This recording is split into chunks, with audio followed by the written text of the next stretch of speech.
अस्सलाम वालेकुम प्यारे बच्चों, कैसे हैं आप सब। उम्मीद है कि आप सब ठीक होंगे और अपना ख्याल भी रख रहे होंगे। कोरोना वायरस से बचने के लिए मास्क पहने। उम्मीद है कि आपने गुज़िश्ता दिए जाने वाले लेक्चर्स में हरूफ तहज्जुद की छोटी अशकाल को हरूफ इल्लत, अलिफ, वाव, छोटी ये और बड़ी ये से मिलाना सीख लिया है। प्यारे बच्चों, आपने गुज़िश्ता क्लास में ज़बर, ज़ेर और पेश को लिखना सीख लिया है।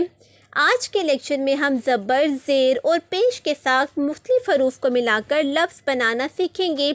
क्लास दो या दो से ज़्यादा हरूफ के मिलने से लफ्ज़ बनता है। जैसे ये है आम। क्लास अलिफ मद्दा को जब हम मीम के साथ लिखते हैं तो बनता है आम। ये है दिन की तस्वीर।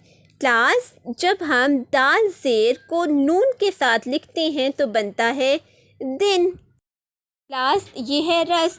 रे को जब हम सीन के साथ लिखते हैं तो बनता है रे सीन रस। क्लास ये है अलिफ ज़बर के साथ। अलिफ को जब हम बे के साथ लिखते हैं तो बन जाता है अलिफ ज़बर बे। अब ये है पे।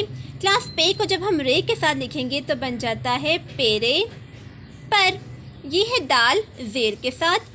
क्लास दाल को जब हम लाम के साथ लिखते हैं तो बन जाता है दाल ज़ेर लाम दिल। यह है अलिफ मद्दा। क्लास अलिफ मद्दा को जब हम जीम के साथ लिखते हैं तो लफ्ज़ बनता है अलिफ मद्दा जीम आज। क्लास ये है दाल पेश के साथ। दाल को जब हम मीम के साथ लिखते हैं तो बन जाता है दाल पेश मीम दुम।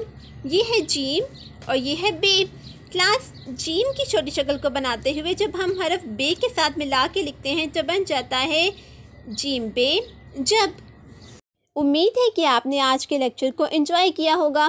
प्यारे बच्चों, आपने आज के लेक्चर दो या दो से ज़्यादा हरूफ को मिलाकर लफ्ज़ बनाने की प्रैक्टिस अपनी कॉपीज़ पर करनी है। प्यारे बच्चों, आपने इस सरगर्मी की प्रैक्टिस अपनी होमवर्क कॉपीज़ पर करनी है। अल्लाह हाफ़िज़।